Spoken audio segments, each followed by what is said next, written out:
Good afternoon, everyone. Welcome to Midday Live. Coming up this afternoon, an Accra High Court dismisses application to stay proceedings filed by lawyers of James Gyakye Quayson to halt trial till outcome of appeal at the Court of Appeal and the Supreme Court. We're live in the court for some updates. Also in business news, this afternoon, the University of Cape Coast Dean of the Business School, Professor John Gatchie, says banks should brace for more losses in the second round of domestic debt exchange program.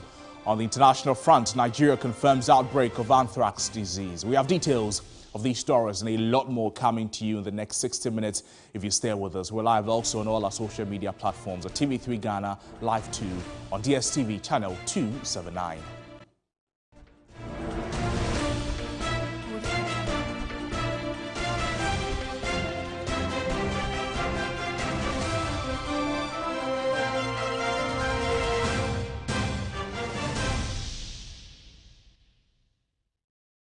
This afternoon, the Minister of Agriculture has confirmed the transfer of 100 million cedis out of the 203 million cedis owed some food suppliers who have been picketing at the offices of the Buffer Stock Company.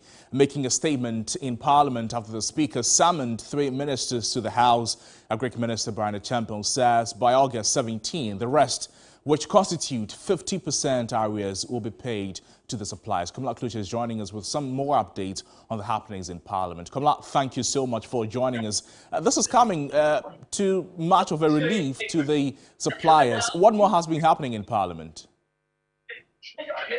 Well, let me state that the minority that actually pushed for the Agric Minister, the Education Minister, and the Finance Minister to be hauled before Parliament to respond to why the food suppliers have been picketing at the offices of the Buffer Food Stock Company Limited have not been in the chamber, ostensibly because that notice that is served today is equally taking effect, that they would be supporting their colleagues who are appearing before court. Today we know James Gyakye Quayson is back in court again, and so the minority MPs are not here. They actually raised the matter, but the Minister for Food and Agriculture, Brian Acheampong, came to the House and made the statement to that effect and informed the House of the 50% transfer that has been done from the Finance Ministry to the Buffer Food Stock Company Limited. In fact, we had reports that the food suppliers had rejected the 50%, indicating all they need is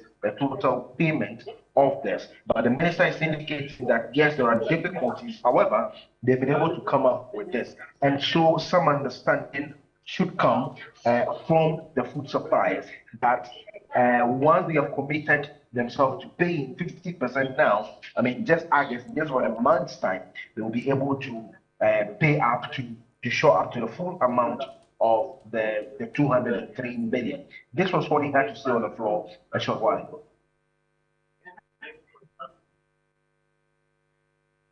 Right, Kamala, we'll get that soundbite from the minister pretty shortly, but we know that Tuesday is the beginning of the working week in Parliament. What has been tabled for discussion for the entire week? Well, as I speak, there's quite a lot of business that has to be done, but it does appear it's a bit slow. Apart from just what the minister had come to make a statement on the issue of the Buffer Food Stock Company, there's also the consideration of the Criminal Offences Amendment Act. The debate started last week, Thursday, but the Speaker is out of the jurisdiction. That information was given to the House. Members of the minority are also not here.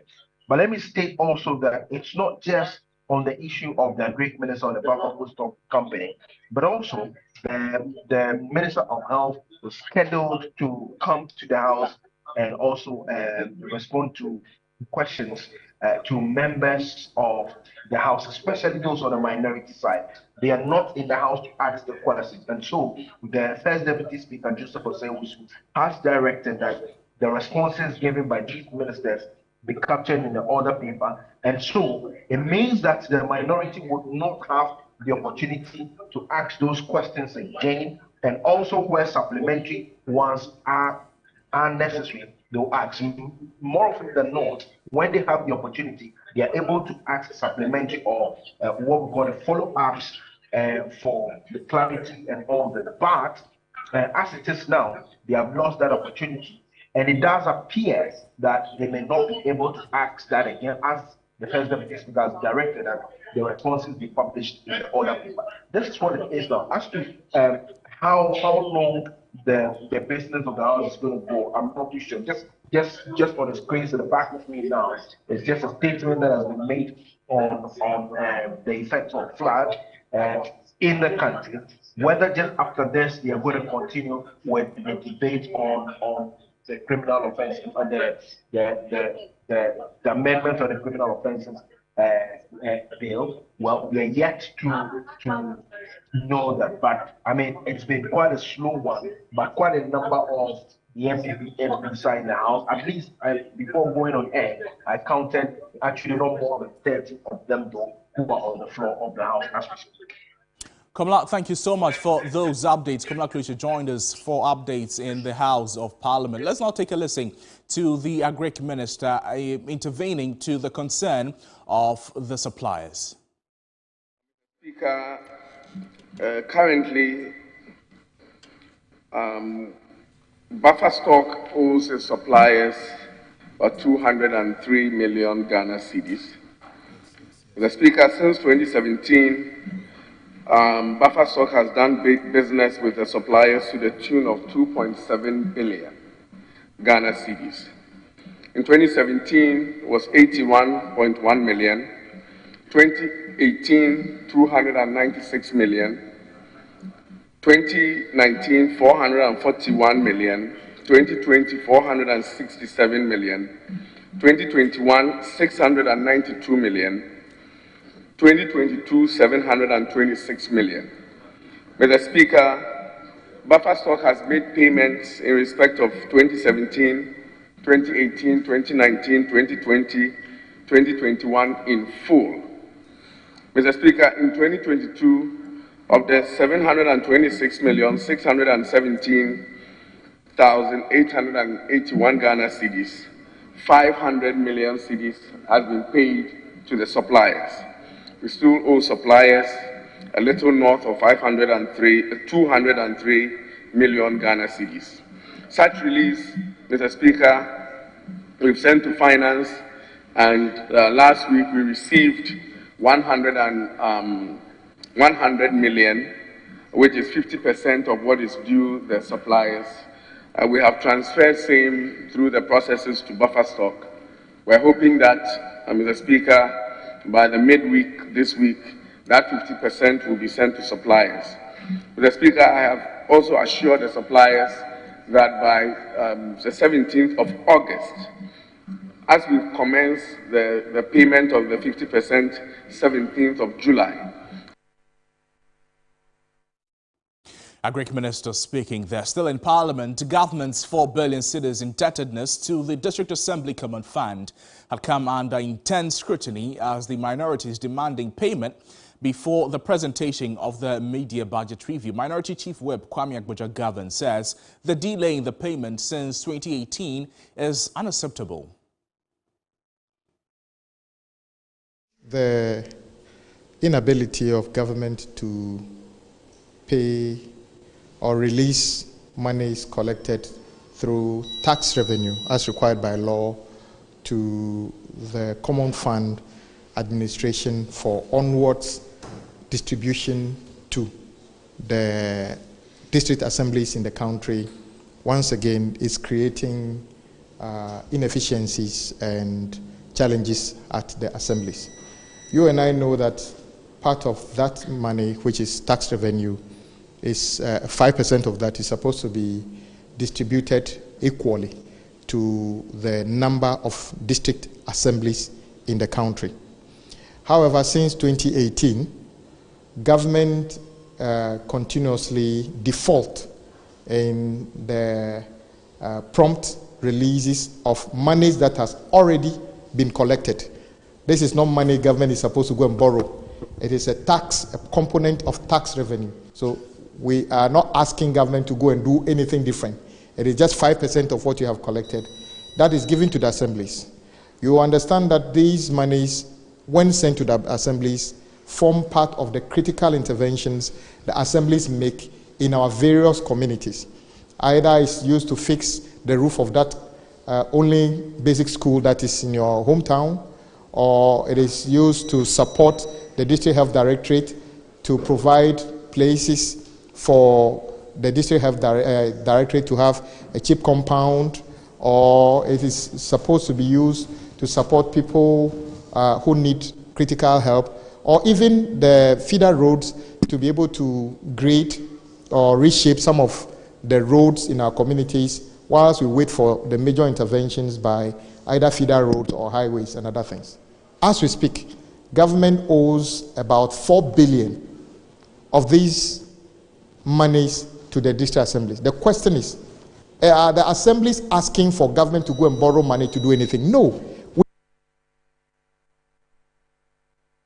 That to the arena of politics, as all 10 flag-bearer aspirants of the NPP, they're still visiting various regions in the country in an attempt to sell their message to delegates.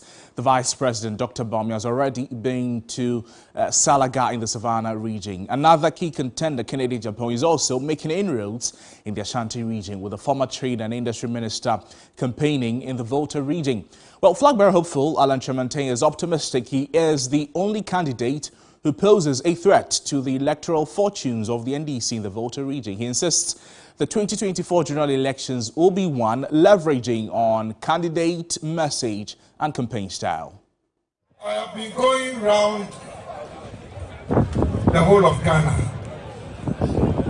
and I've been saying that Volta region is going to make Alan the president.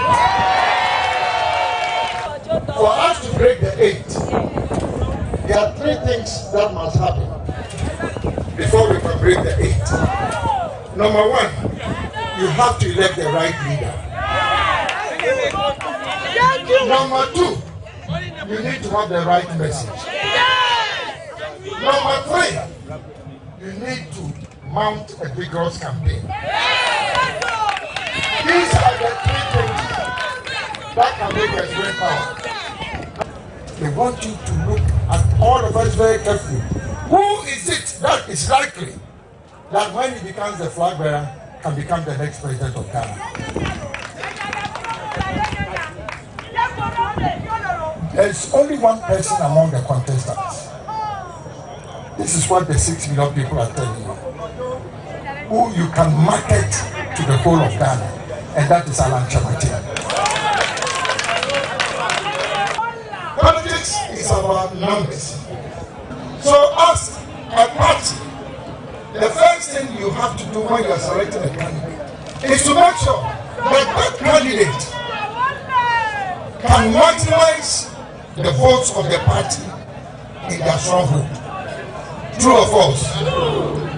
If you cannot maximize your vote in your stronghold, how can you come to power?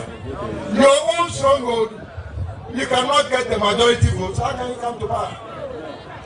We all know that NPP, our stronghold, is Ashanti region. Alan, if you make me the candidate, I'll bring not more than 2 million votes from Ashanti. That same candidate must be able and capable of fighting with the NDC in the... Well, the flag-bearer campaign is heating up already, and in the meantime, interested aspirants have begun picking forms in the 4 orphan constituencies in the Ashanti region ahead of the ruling party's internal primaries there. William Evans Inkum has been following development in the ruling party's stronghold and has joined us for some updates. Evans, thank you so much for your time with us on the program. For the purpose of this discussion, run us through the 4 orphan constituencies in the Ashanti region we're talking about. All right, so we have the Asawase constituency, which falls within the Greater Kumasi political enclave. Then we have the new Edubiase constituency, the Edra Setre Jumase constituency, and then Setre, Afram Plains, or popularly known as the Drobonso constituency. So these are the 4 constituencies that are currently not in the camp of the ruling New Patriotic Party, despite the fact that they are situated within their political powerhouse, the Ashanti region. So, Evans, we're seeing aspirants thronging into the various party offices in the constituencies to pick nomination forms. But from the dynamics following the activities of the ruling party, how important are these constituencies there for the NPP, gauging their various strategies? Well, especially Asawase constituency is one constituency, which, it was created in 2004, which has eluded the New Patriotic Party since its creation. And they see it as literally a dent on their political achievement, because this is one particular constituency that falls within the heart of their political dominance. Asawase hitherto was part of the Kumasi Metropolitan Assembly before it was severed from local jurisdiction. It has never been the camp of the NPP.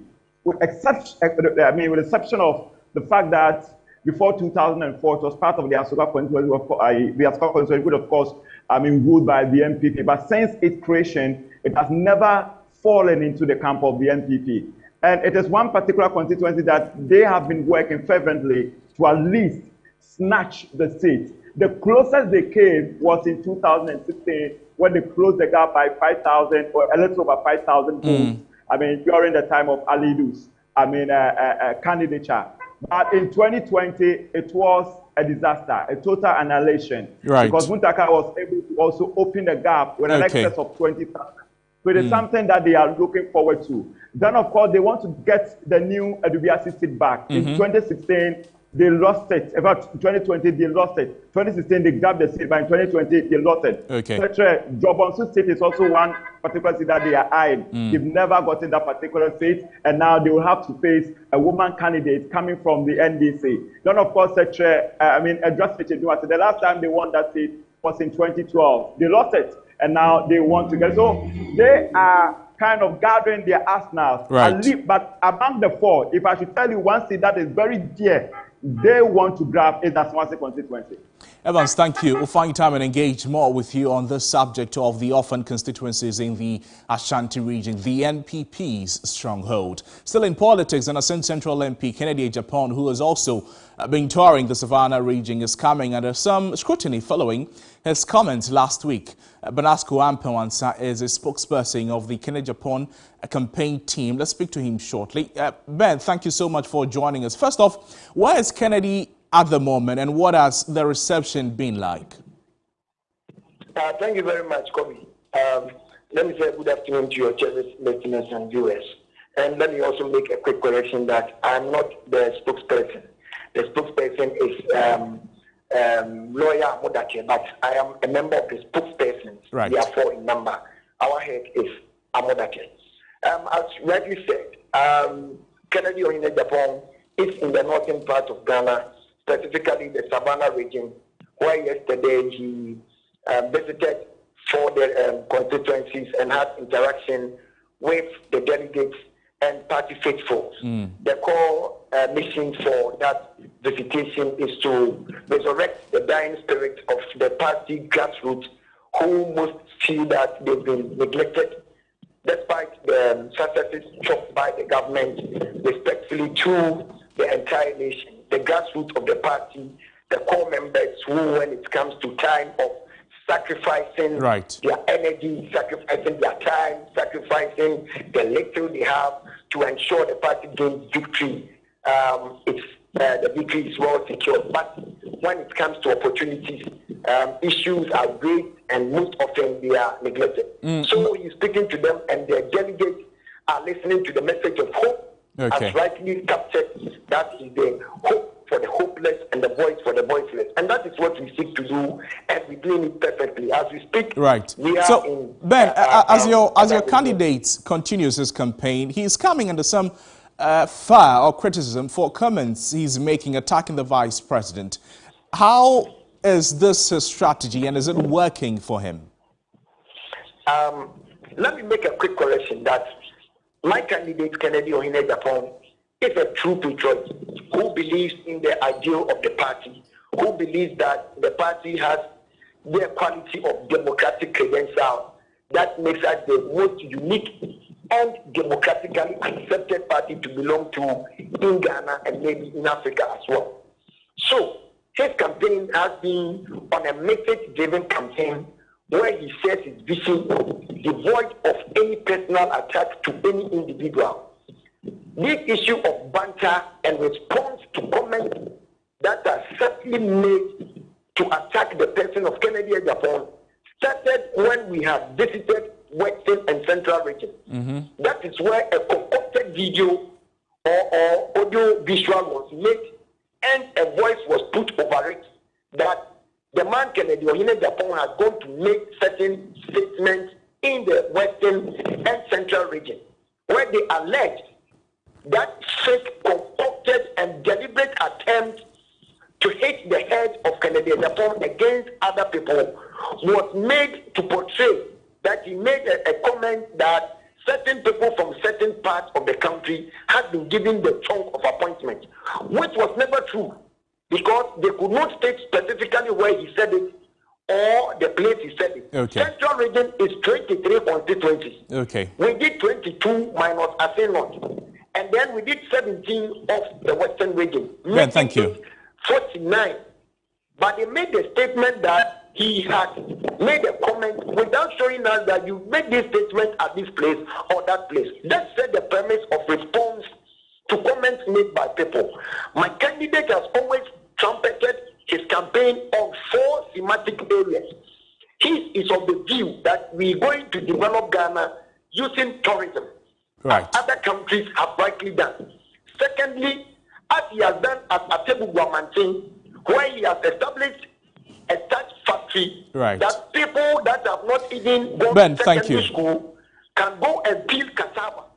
I've been speaking to Bonasco, who is a member of the Kennedy Agyapong campaign team there.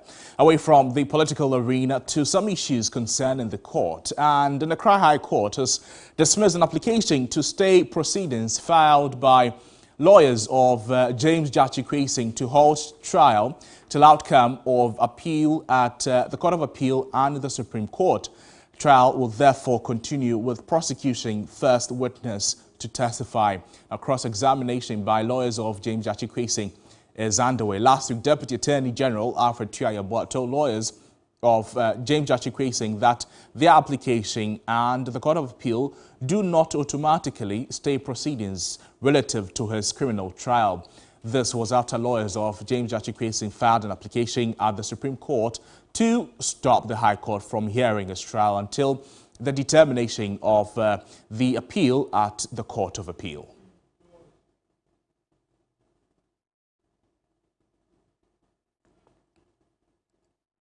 To some other subjects this afternoon, the Council of State has requested for additional time from organized labor to get the 3 dismissed unionized workers of Sunu Nasogli reinstated. Addressing a news conference in Accra, Secretary General of the TUC, Dr. Yalba, says labor has not lost the fight, but will continue to mount pressure to get the workers back to work. Fight. Our demand still stands that 3 of our brothers should be reinstated. You know, you are dealing with state institutions. I remember very well when we were at National Labour Commission. We didn't say that we wanted to dialogue. We had already issued a statement about our strike. It is the employers who requested National Labour Commission that they want to dialogue with us. We didn't ask for dialogue. My comrades were with me.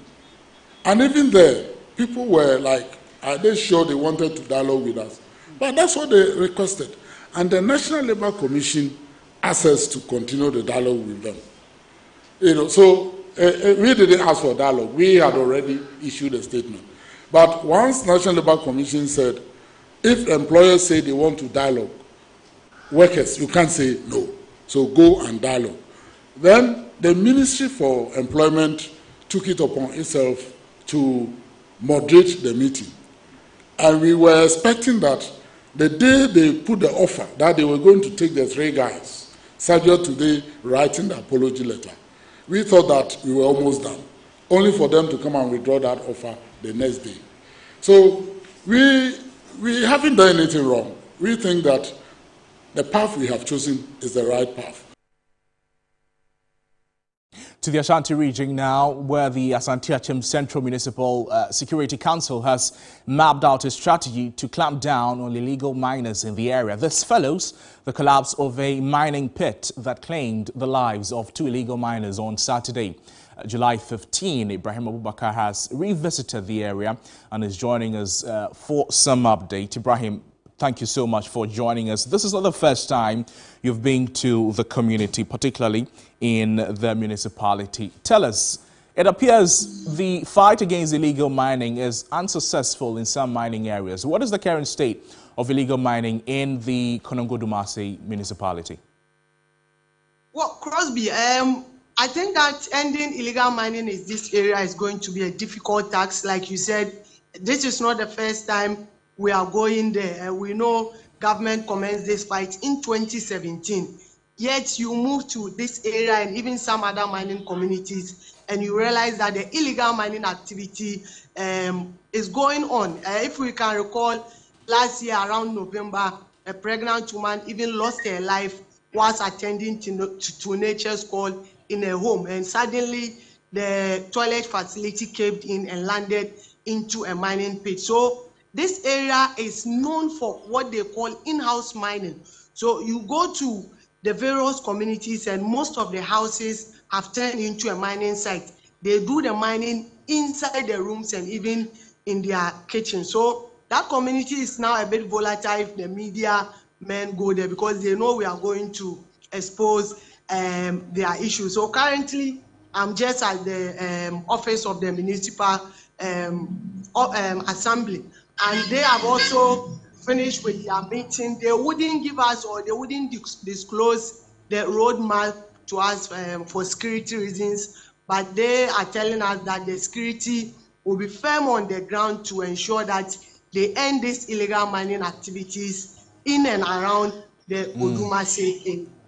So, Ibrahim, we're looking at these issues here, that illegal mining is something that happens, is prevalent in the community. Now, the chiefs and people, they're also working hard to map up a strategy to clamp down on the activity. With these two antagonizing approaches, what is the mood in the town among the miners?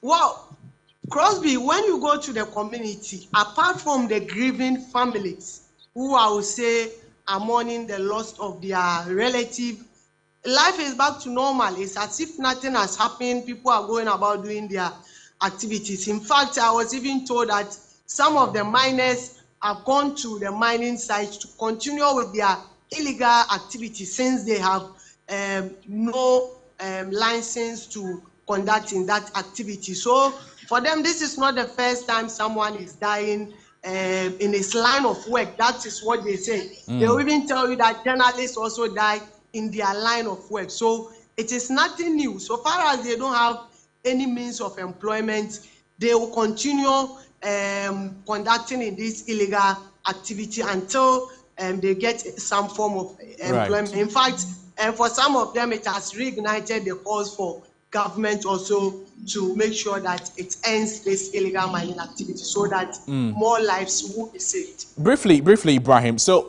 the strategy that the elders of the community are trying to map up, what is the reception of the illegal miners themselves to this meeting that has just ended that will find a strategy coming out of? Well, for now, like I said, they are not backing down. This is what they say has been their main source of livelihood. So if there should be any strategy, it should be something that will create jobs for them rather than pushing them all from the mining site and they come home without anything to do. Ibrahim Abubakar, thank you. Pleasure talking to you. Now, improving productivity remains a pivotal area in helping restore Ghana's current economic fortunes as experts work to eliminate possible threats to this. The biggest of such challenges is perhaps the hours spent in traffic. On arguably one of the busiest stretches here in the capital, long productive hours continue to be wasted over poor roads. Judith Alchitando has more in this report. It's a sunny Tuesday morning, and for workers, it's rush hour. As usual, everyone is in a hurry to beat the early morning traffic and get to their destinations as fast as possible, even if it means waking up much earlier. But for commuters who ply the Odoko-Malam road, getting to their destinations fast has very little to do with how early they set off. For them, the tale is much different.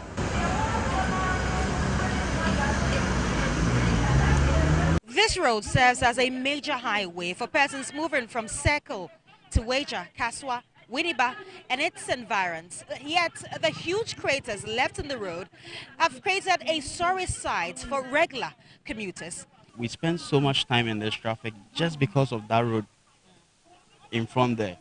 It's very bad, and there are always MTTU people there and nothing has been done about it. It's been over 3 months since the road got this bad.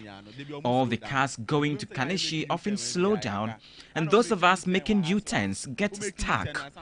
If you are speeding at night, you might get into an accident.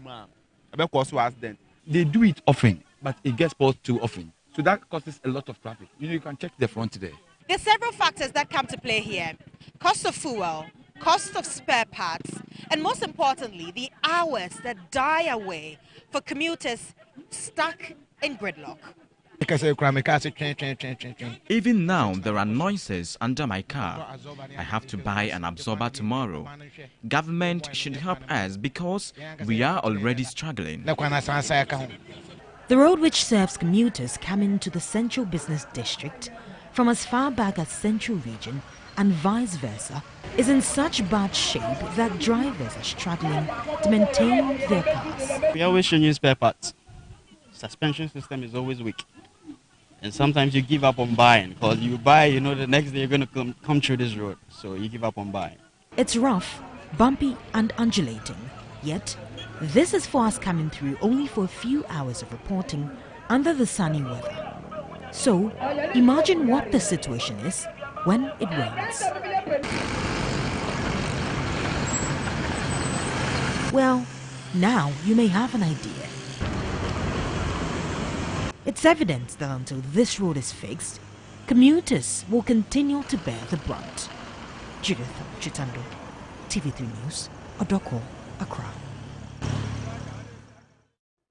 The Ghana Health Service is set to continue the vaccination of more eligible persons in the country to ensure it achieves the herd immunity target among the populace. A 5-day 7th National COVID-19 Vaccination Day campaign is to start from Wednesday, July 19 to Sunday, July 23. As of yesterday, the country had 1 active case of COVID-19, with over 4 million persons yet to take a dose of the vaccine. The World Health Organization announcement on the disease no longer being a global health emergency is believed to have generated misinformation leading to a decline in the vaccine uptake. Director General of the Ghana Health Service, Dr. Patrick Kumar-Boaji, says the country is far from achieving its target of herd immunity, urging all to take advantage of the exercise to get themselves vaccinated. Sarah Park is joining us for some updates on the launch of this exercise.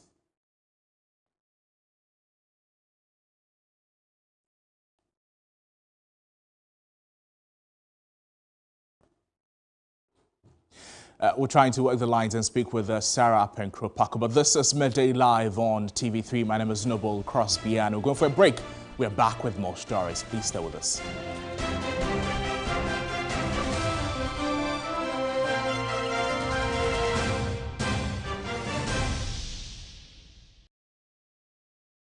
Ladies and gentlemen, we're going to demonstrate to you the superior properties of Flamingo paint. As compared to other paint brands on the market, we take equal quantities of Flamingo paint and this ordinary paint. We then dilute them with water. And now, let the test begin. The gentleman on the left is going to apply the ordinary paint, and the gentleman on my right will use the Flamingo Superior paint. As you can clearly see, Flamingo has the obvious better hiding. Furthermore, Flamingo has painted a much larger area. You know, 1 bucket of Flamingo paint is equal to several buckets of any other paint brand on the market. Flamingo paint is made with superior formulation to give superior durability, superior hiding, superior coverage. Flamingo paint, simply superior. Everybody knows Acrobato. And if you know Acrobato, it means you know M-Punch Homeopathic Clinic. M-Punch Homeopathic Clinic is my pillar. Let's hear what others are saying about M-Punch Homeopathic Clinic. Who will be careful M-Punch one? Chesena me ankasa me period no say problems wom ntina ma wo ho idea ma me papa chesena nya asem ketewa na me kwan point no mo hwe me modem no mo hwe bibia na so mo meduro me fire no ene ma won kra me enu foforo kwa na mkwan mu a eba head everything yourself me ma me no adwodwo eda ho a wontumi nante ene ne ko end point o mama no nura ene ne ho idea watimi asori anante. That's end point for you of Acrobato. Hello hey ohwehwe what che okay a free bra wo di end point what dance am me call you no me Johnson sema na enkoyie empeso na my emre nyina na magina sebema na me no be fie for there e ho na nyina jaresa. You heard everything. I have secret. M-Punch is my secret. M-Punch Homeopathic Clinic. I'm free. Hello. Have you heard of the Franco air condition specially made to fit the Ghanaian weather? It has authentic capabilities, which is the original sizes ranging from the 1.5 horsepower, 2.0 horsepower, and the 2.5 horsepower. So if you are looking for an air condition to fit your homes, offices, schools, hotels, apartments, churches, it's Franco Trading Enterprise. For bulk purchases, look no further than Franco Trading Enterprise. Franco Trading Enterprise, the home of quality air conditioning. JPS Communications, in partnership with Sunny FM and Sunny TV, with support from Superfarm Network, presents Comic and Comedy. If you want to know the number of years a man is married, ask about his wife. The way he will respond determines the number of years. If it's 1 year, 2 years, you ask him, big man, how is your wife? Excuse me, you mean my lovely-dovey baby, lovely-dovey wife? After 5 years, how is your wife? She's good. 10 years, how is your wife? Performing on this big stage are Obi Amponsa, Clemento Suarez, General Tatia, Jacinta, Foster Romanus, Lexi the Comic, Efia Barcelona, Putogo, introducing Ya Enima with Honorable Mikio Sebeko and Honorable Fritz Bafo as guest of honor. Venue, National Theatre. Date, Saturday the 22nd of July and Sunday the 23rd of July. Time, 4 p.m. and 8 p.m. each day. Rate is 150 Ghana cedis for standard and 250 Ghana cedis for VIP. Dial star 713 star 003 hash to purchase your tickets on all networks or call 0552 300075. Sponsored by Ebony Condoms, Secure, Blue Band and Series. Media partners.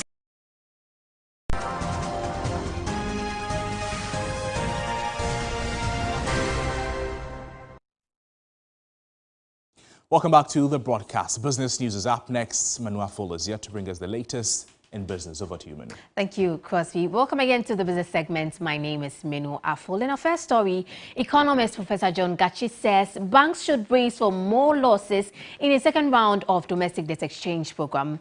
According to him, this is because most of these banks have their investments in cocoa bills.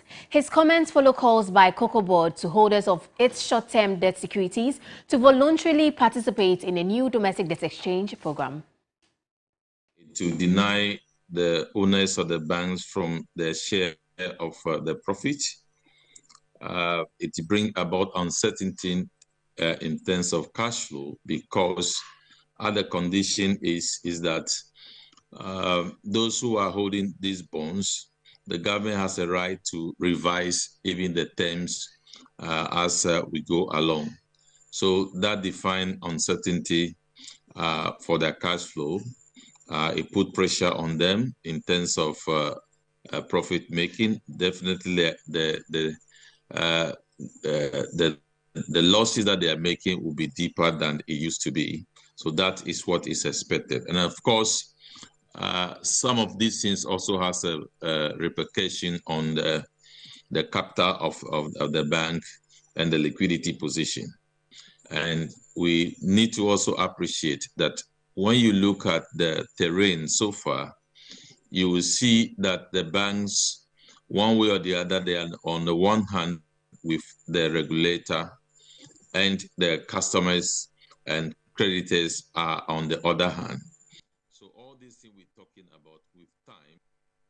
Still on the economy, government has been urged to work towards reducing the country's budget deficit to check its borrowings. According to economist Professor Peter Korte, this is the surest way to, in the short to medium term, address the country's fiscal challenges. Speaking on Business Focus, he also called for value addition to the country's raw materials for exports. Had Bank of Ghana increasing its gold reserves. That is one sure way of shoring up the currency reserves. With the current debt exchange program, domestic bonds, foreign currency denominated domestic bonds. I mean, if that should go through, again, that will release some stress of the currency.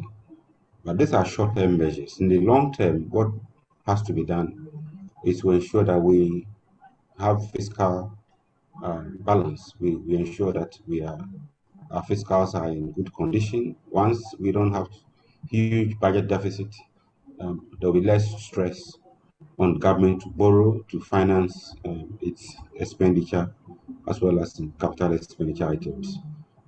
Another long-term measure will be for us to add value to our exports. If we export more and able to save foreign currency, that certainly will be a sure way to go. In more business stories, ahead of the presentation of the mid-year budget review, the Peasant Farmers Association of Ghana is calling for the swift implementation of the credit guarantee system. The policy was proposed by the sector ministry as an alternative to check the excesses of the government's fertilizer subsidies program. Speaking to 3 Business, Executive Director of the association, Dr. Charles Nyaba, further called for the implementation of policies to enhance irrigation farming in the country. Now, as an individual farmer, to get credit from bank is very difficult. Apart from the bureaucracies, the interest rate, the collateral requirement before you get those credit is not small thing. So we're expecting that there will be speedy execution of this credit guarantee. We all welcome it because we think it's an efficient way of farmers as well going out to do their own investment and select the kind of service provider that they need. But as we speak, we don't really know the state of the credit guarantee. So you want that to be captured in the mid-year budget review? Yes. What next? The next is, just like I said, irrigation is the way to go. Because very soon we'll be entering into the minor season. And with the minor season, because of the changes in the rainfall pattern, October, November, there wouldn't be rains any longer. So if you don't focus investment in irrigation, if you can create new ones, at least the existing one, we expect that those dams are desilted. The defunct One Village, One Dams, some of the dams, a few of them, can still be maintained. So we expect that there should be urgent allocation of funds to get those dams actually renovated. Another Away from that, economist with the Natural Resource Governance Institute is urging government not to make the same mistakes of exporting the country's natural minerals in their raw state with the newly discovered lithium. According to Dr. Alex Ampabing, anytime Ghana exports its natural resources in its raw state, it creates jobs for other countries.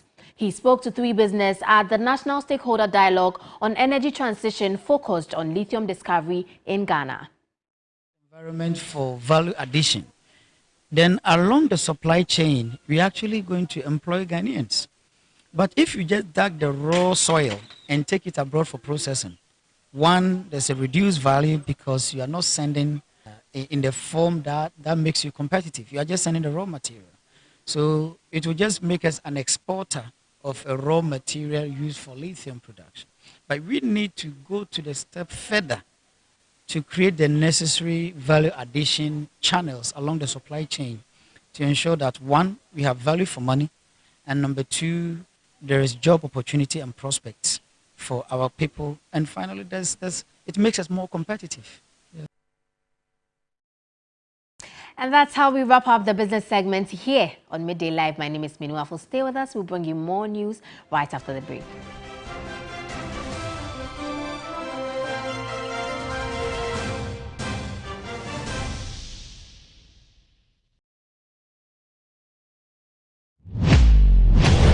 10 valiant men, all poised to battle for their bragging right. Old wine is sage, improves as time goes on. The stars have aligned for us in this moment. Our time is now.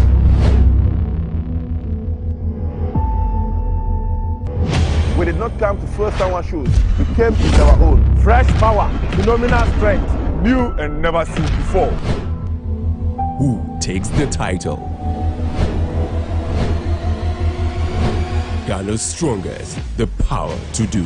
Catch the new season of Ghana's Strongest Sunday at 4 p.m. only on TV3. Ghana's Strongest is powered by Gasem, the nation builder. Brought to you by Mixi Choco, Channel Hot, Deluxy Acrylic Paint, Drugnet, Kitchen Wall. The most anticipated cooking reality show is making its return to your screen. It is Kitchen Wars Season 2. Old school alumni get ready to compete for yet another epic showdown. Which alumni will take over from WAS? The school that came in first place, West Africa! Get your ladles out, sharpen your knives, and be ready to battle it out. Interested alumni must be in a group of 6 to participate. Simply send your details 0531 906 281 to register and stand the chance of being the best alumni in the kitchen. It's Kitchen Wars Season 2. Kitchen Wars, your school feed cook.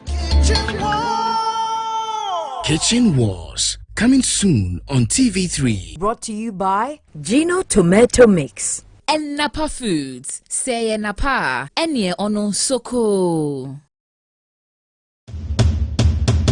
We are at that time of the year, and the much anticipated trade and exhibition fair is here. It's the Western Trade Fair, the August 2023 edition. It will be massive and engaging. Companies, small and medium scale enterprises, join the fair. Let's network and grow our business together. Date, Sunday 30th July to Sunday 6th August 2023. Time, 8 a.m. to 10 p.m. each day. Venue, the Takra Demo. Activities include seminar, live band, gospel show, fashion night, and many more. The general public is invited. Entry and admission is absolutely free. For sponsorship, booking, and inquiries, kindly call or WhatsApp 0245 787 886, 0244 244 027, 0243 438 251.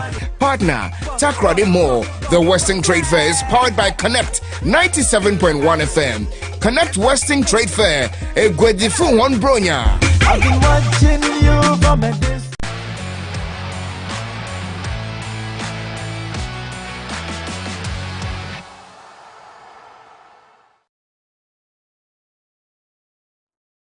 Welcome back to the broadcast. Sports News is up next. What's coming up?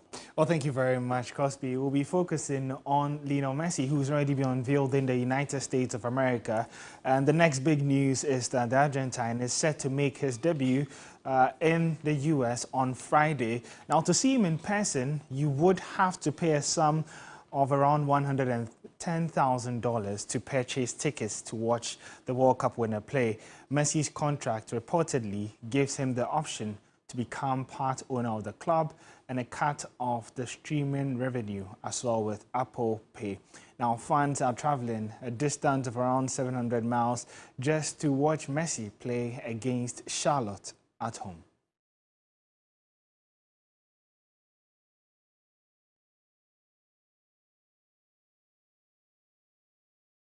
Let's move all the way from the United States of America and come back to Ghana, where on Monday evening, the Black Queens completed their training session ahead of their 2024 Olympic Games qualification game against Guinea. Billy Shern has more in the following report. The Black Queens did part of the job on Friday, and now they have to complete it in a few hours. They face Guinea in the second leg of the first round of qualification to the 2024 Olympic Games. Now, head coach of the side, Nora Haptel, has been a happy woman since she took over as the head coach of the Black Queens. Then we add on this base some principles we work on. Principles are always everlasting. Doesn't matter which opponent we play. It's our style, our DNA. And on the top 10 in the powerhouse, we set a strategy towards the game, which is framed, of course, on how is Guinea playing. They played with a sweeper, and two strikers, long balls and so on. So how do we find and create solutions then specific on this opponent? My style, it's always to develop the strengths and not all the time look on the weaknesses, because when everybody is bringing the strength in, then we are a good powerhouse. And then there are things which we want to develop and to have this mindset, this growth mindset, to all the time work and willing to be developed, but I would not name it weaknesses. Despite leading 3-0 in the first leg, Captain Portia Boakye has stated that she and her teammates are remaining focused ahead of the game and are making sure that the big victory in the first leg is not getting into their heads. As a captain, I always talk to my girls, because adeɛ bi eba emma easy upe bibi ana bibi suwani suwa I was say onkonkodin and san on said to me I day aka the chrono. So anytime biano me no mo kasa, sometimes me kasa chrom one-on-one, and they are ready to work for me and my coaches. Ghana will face either Guinea-Bissau or Benin in round 2 if all goes well in the Accra Sports Stadium. Now, it will be just one step closer to qualification as one of the 2 African teams to make the 2024 Olympic Games. For Noah Haptel, she would hope to get that job done at 4 p.m. Well, that was a report put together by Bill Ishun. Let's do some more stories here on the sports segment, where Portuguese side Sporting have excluded Ghanaian teenager Fatau Ishahaku from their pre-season squad for their training camp in Algarve, Portugal. 3 Sports understands the winger is no longer in the plans of head coach Ruben Amorim for the 2023-2024 season. Ishahaku joined Sporting in 2022 and rose through the ranks after impressing the technical team. As a result, he was promoted to the senior team for the 2022-2023 season, where he played 209 minutes. And then the former Dreams FC player would no longer be training the A team. He would instead be with the Sporting Academy for pre-season, and there is the possibility he could be sold or goes out on loan.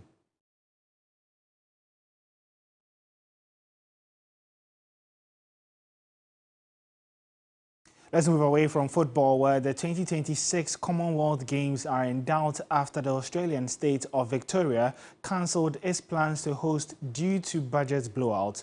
The Commonwealth Games Federation struggled to find a host before Victoria volunteered in April 2022, but the Premier said the projected cost had now tripled and became well. Called the decision hugely disappointing and said it is committed to finding a solution. The Commonwealth Games are a multi-sport tournament that takes place every 4 years. They have only ever been cancelled during World War II.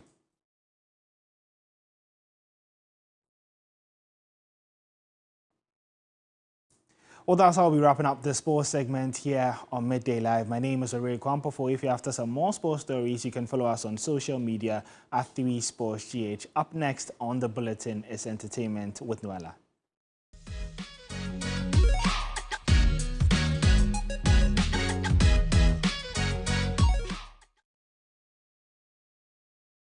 Well, in the entertainment segment of the bulletin is up next. Noella Donko is here to bring us the latest. What's in the package? Well, we have quite a number of things, sourcing from some conversations that we've had on our shows here. So let's get into the details of some entertainment news here on Midday Live. My name is Noella Donko. Now, some Ghanaian event organizers in the diaspora have reacted to the lack of support from Ghanaian artists billed to perform. Now, in an extensive conversation with Bella Mundi on TV3 New Day, on the topic of crisis management in the events industry, Dennis Tewia, organizer of the Ghana Party in the Park, pointed out that artists need to understand their role in promoting events they've been built to perform at.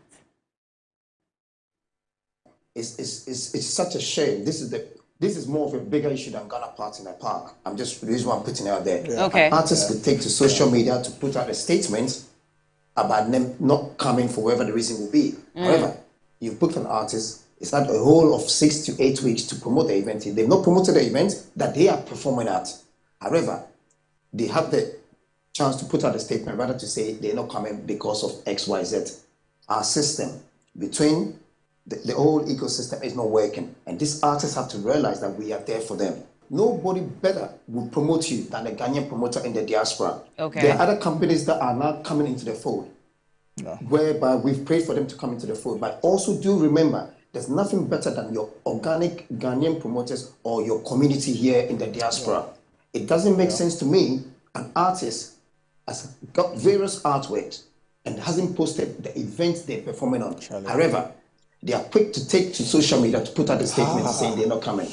How do you expect them to respond to something like this, or to communicate to their fans and other stakeholders of their absence at one event or the other? All I'm saying is that the same way you would take to, the same way you're proud to let people know you're not coming to an event which you've been billed for, use that same energy when you build for it to push it as well. Do you also face this challenge where artists, for some reason, don't promote your event, even when they're billed to perform? Of course, we all do, and it hurts.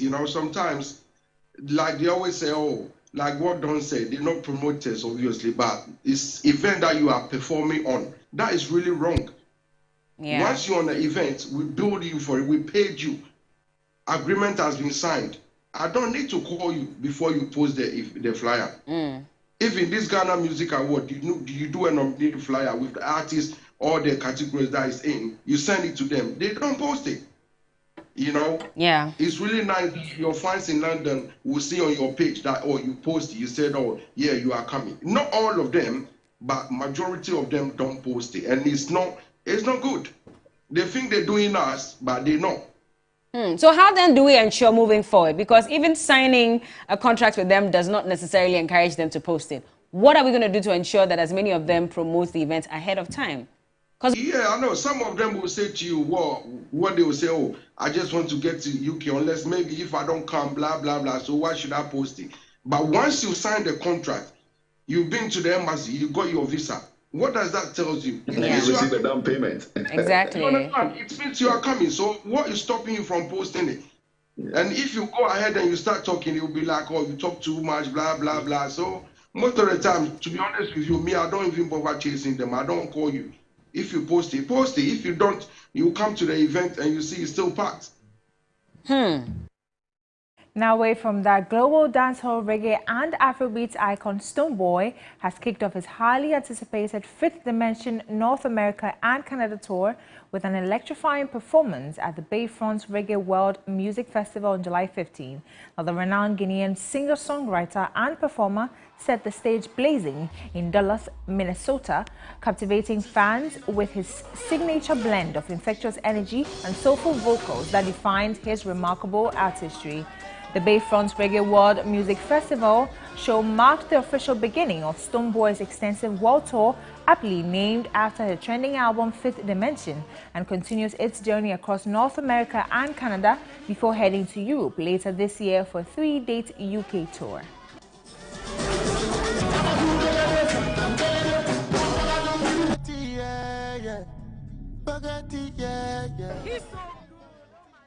We'll definitely follow up on that tour and bring you more exclusives. And that's how we wrap up on the entertainment news segment here on Midday Live. My name is Noella Donko. Up next is international news.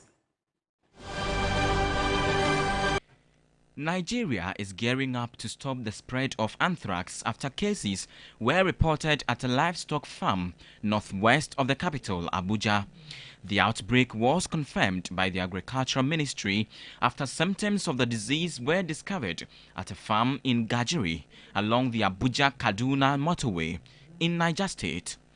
The farm, which has cattle, sheep, goat and poultry, has been placed under quarantine, and 50,000 doses of anthrax vaccine have been sent to the area.